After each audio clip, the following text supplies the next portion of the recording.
കർഷക സമരം ലോക്സഭാ തെരഞ്ഞെടുപ്പിലെ ജനവിധിയെ സ്വാധീനിക്കുന്നു. ഈ ചോദ്യത്തിനുള്ള ഉത്തരമാണ് ഹരിയാന. 2019 ആകെയുള്ള 10 സീറ്റുകളിലെ 10ഉം BJP തൂത്തുവാരിയിരുന്നു. എന്നാൽ ഇത്തവണ ഹരിയാനയിൽ BJP വല്ലാതെ വിയർക്കുകയാണ്.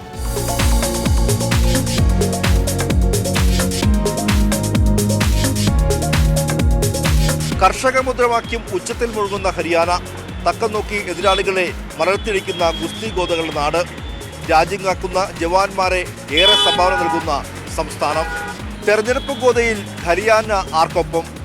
ആരെ മലർത്തിയടിക്കും? ആരെ വിജയിപ്പിക്കും?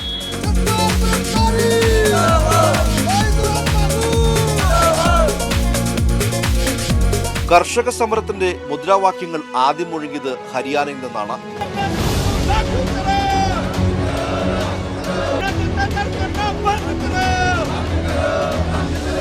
ഗോതമ്പും ചോളവും വിളയുന്ന പാടങ്ങളിൽ നിന്നും കർഷകർ കൂട്ടത്തോടെ ദില്ലി അതിർത്തികളെ വളഞ്ഞു. ബാരിക്കേഡുകളും മുള്ളുവേലിയും മണ്ണുമാന്തി യന്ത്രങ്ങളും ആണികൾ നിർത്തിയ ഇരുമ്പുപലകളും തുടങ്ങി യുദ്ധസമാനമായ പ്രതിരോധം നരേന്ദ്രമോദിയും ഹരിയാന ഭരിക്കുന്ന BJP സർക്കാരും തീർത്തു.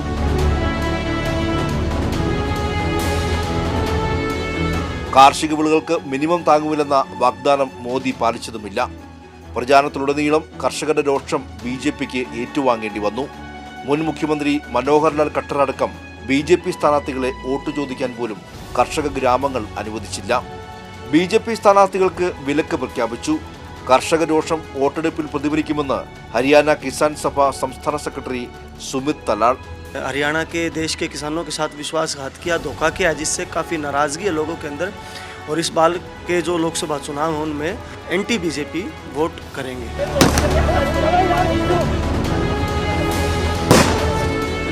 ഹരിയാനയിലെ കർഷകരിൽ ഭൂരിഭാഗവും ജാട്ട് സമുദായങ്ങളാണ്. കഴിഞ്ഞ തവണ ജാട്ട് സമുദായത്തിന് പൂർണ്ണമായും പിന്തുണ BJPക്ക് ലഭിച്ചു. എന്നാൽ ഇന്ന് ജാട്ട് ഗ്രാമങ്ങൾ വളരെ വലിയ അതൃപ്തിയിലാണ്. മാത്രമല്ല BJPയെ പൂർണ്ണമായും ജാട്ട് സമുദായം കൈവിട്ടു എന്ന് തന്നെ പറയാം. 25% വരും ജാട്ടുകൾ. കൃഷിയും കന്നുകാലി വളർത്തലുമാണ് പ്രധാന തൊഴിൽ. മെച്ചപ്പെട്ട ജീവിത നിലവാരം പുലർത്തുന്ന ഇവർ BJPയുടെ കേന്ദ്ര സംസ്ഥാന ഭരണത്തിൽ അതൃപ്തിയിലാണ്. ഒരു മാറ്റം വേണമെന്ന് ഇവർ ഒരുപോലെ പറയുന്നു. कांग्रेस सरकार आओगी भाई, इसकी मदद कर रहे हैं. अब की बार में कांग्रेस के ज़्यादा चांस हैं, क्योंकि ये BJP है, इतना अच्छा काम नहीं. एक तो बेरोजगारी खो दी. बिजनेस अपना नौकरी पैसे है नहीं किसी का भी, अपने खेती बाड़ी थोड़ा सा करके अपना गुजारा कर लेते हैं लोग. वैसे नौकरी है नहीं बिल्कुल. और कोई जाट जमींदार के बारे में कोई कुछ करा नहीं समाधान. 10 साल हो गए ना कोई आज तक रोड राड ये सब बुड्ढा साहब के बनाए रोड हैं, इन्होंने कोई काम नहीं किया है. बेरोजगारी चरम पर चल रही है. കർഷക വിരുദ്ധ വികാരം സംസ്ഥാനത്തുണ്ടെന്ന യാഥാർത്ഥ്യം BJPയും സമ്മതിക്കുന്നു.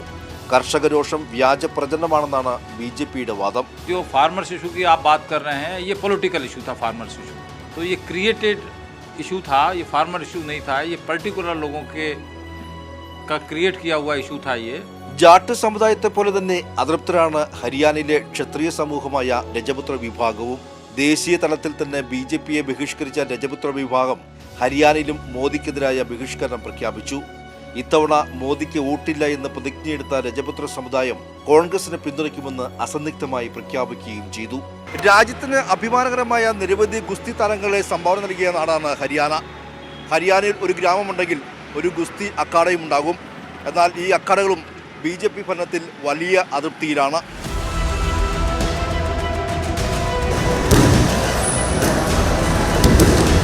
ഗുസ്തി അവസാനിപ്പിക്കുന്നു എന്നറിയിച്ച് മാധ്യമങ്ങൾക്ക് മുന്നിൽ കണ്ണീരോടെ വിട പറഞ്ഞ സാക്ഷി മാലിക്കിനെ രാജ്യം മറക്കില്ല. ഒളിമ്പിക് വേദികളിൽ രാജ്യത്തിന്റെ യശസ് ഉയർത്തിയ ഗുസ്തി താരങ്ങൾ സാക്ഷി മാലിക്, ബജ്രംഗ് പുനിയ, വിനേഷ് ഫോഗട്ട് തുടങ്ങി അഭിമാന താരങ്ങൾ ഹരിയാനയുടെ അഖാഡകളിൽ നിന്നാണ് ഉയർന്നത്. ഹരിയാനയിൽ എല്ലാ ഗ്രാമങ്ങളിലുമുണ്ട് ചെറുതും വലുതുമായ അഖാഡകൾ. കുട്ടിക്കാലം മുതൽ തന്നെ ഇവർ ഗുസ്തി പഠിക്കുന്നു. പാടത്ത് കിളച്ചിളക്കിയ മണ്ണിൽ രാവിലെയും വൈകിട്ടും പരിശീലനം. തക്കം നോക്കി എതിരാളികളെ മലർത്തിയടിക്കും. മണ്ണിൽ പൂണ്ടുനിന്ന് എതിരാളിയെ മണിക്കൂറോളം കീഴ്പ്പെടുത്തി നിൽക്കുന്ന പൈലവാന്മാർ. ശാരീരികക്ഷമതയും പ്രതിരോധ ശക്തിയും ആർജിച്ചെടുക്കാൻ തുടർച്ചയായ പരിശീലനം.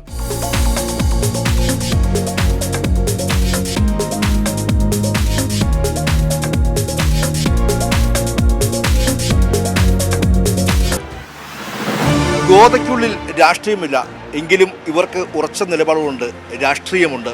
BJP सरकार का तो जी कुछ नहीं कह सकते. वो तंग कर रखे हैं। ये खिलाड़ियों को पहलवानों का देखो क्या हाल कर रखा था। हेल्प कोई खास नहीं हो रही थी हमारी भूपेंद्र हुड्डा के उस समय में, जो ये कांग्रेस सरकार थी उस समय हमारी हेल्प अच्छी हुई। ये है जी, सरकार की तरफ से तो कोई मदद आज तक तो अखाड़े में मिली नहीं है। तो सरकार से यही है कि अखाड़ों में अगर सुविधा वो देंगे तो मेडल भी और ज़्यादा बच्चों के आएंगे। കോൺഗ്രസ് ഇത്തവണ വളരെ വലിയ ആത്മവിശ്വാസത്തിലാണ് 2019 തിരിച്ചടി നേരിട്ടെങ്കിലും ഇത്തവണ ജനങ്ങൾ ഒരു മാറ്റം ആഗ്രഹിക്കുന്നു എന്നതാണ് കോൺഗ്രസിന്റെ കണക്കൂട്ടൽ. അതുകൊണ്ട് തന്നെ വളരെ വലിയ പ്രചരണമാണ് കോൺഗ്രസ് സംസ്ഥാനത്തുടനീളം നടത്തിയത്.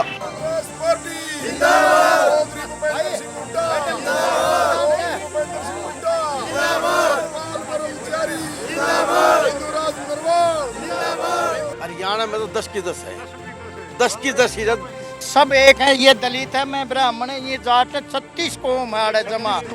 जो इसने मोदी ने झूठ बोल कहा था, झूठा प्रचार करा था, जनता समझ चुकी है। किसानों को देखो जी, इन्होंने ना जी हक की लड़ाई लड़ेंगे और इन्होंने किसानों को इतना बेइज्जत किया है कि देखो जी उनको मतलब कोई भी मतलब उनकी मांग नहीं मानने वाला। ये बीजेपी वाले 400 पार गए ने, कोई पारपूर नहीं है, झूठे है।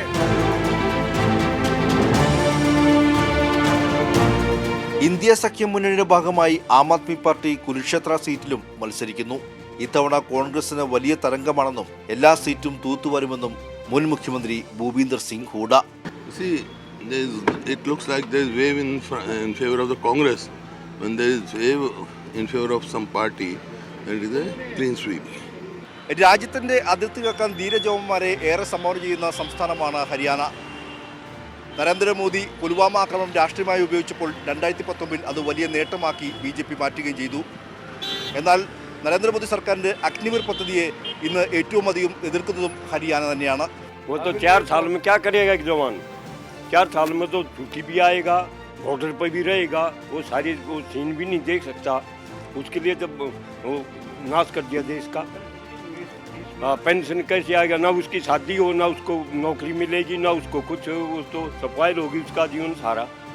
आपका कितने साल के मिलिट्री? मैंने 20 ईयर मिलिट्री में की। I spend my 20 years in military. In 2 years in Sri Lanka, Trivandrum and Chennai.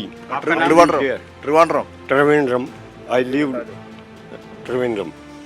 My name is Dhan Singh, नायब सूबेदार धन सिंह। ये अग्निपथ जो स्कीम है ना, ये सबसे बेकार स्कीम लाई गई है। एक जवान जब 4 साल होता है पूरा बॉर्डरों को क्रॉस देख नहीं सकता। पहाड़ी एरिया भी है, राजस्थान एरिया भी है। ये स्कीम थी प्लेन एरिया के लिए, जैसे रशिया का बॉर्डर है, ये प्लेन बॉर्डर थे, इनके लिए कामयाब है। यहाँ ये स्कीम कामयाब नहीं है, इसलिए इन्होंने गलत ले आई है। मैं 19 साल नौकरी करके आया हूँ, आर्मी से ही हूँ, हौलदारी से रिटायर हूँ। मेरा नाम ओम प्रकाश। ഹരിയാനയിൽ BJPയുടെ സംസ്ഥാന ഭരണവും പ്രതിസന്ധിയിലാണ്.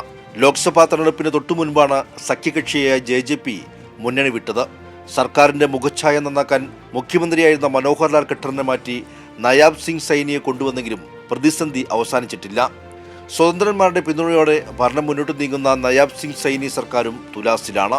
ഹരിയാനയിൽ BJP നേരിടുന്നത് വലിയ വെല്ലുവിളിയാണ്. എന്നാൽ കോൺഗ്രസിനാകട്ടെ ഇത്രയും അനുകൂലമായ രാഷ്ട്രീയ സാഹചര്യം മുൻപെങ്ങും ലഭിച്ചിട്ടുമില്ല. എങ്കിലും ഹൂഡ കുടുംബത്തിന്റെ ആധിപത്യവും കോൺഗ്രസിനുള്ളിലെ ആഭ്യന്തര കലഹവും വലിയ പ്രതിസന്ധി സൃഷ്ടിക്കുന്നു. ഹരിയാനയിലെ രാഷ്ട്രീയ ദംഗൽ എങ്ങനെയാകും? കാത്തിരുന്ന് കാണാം.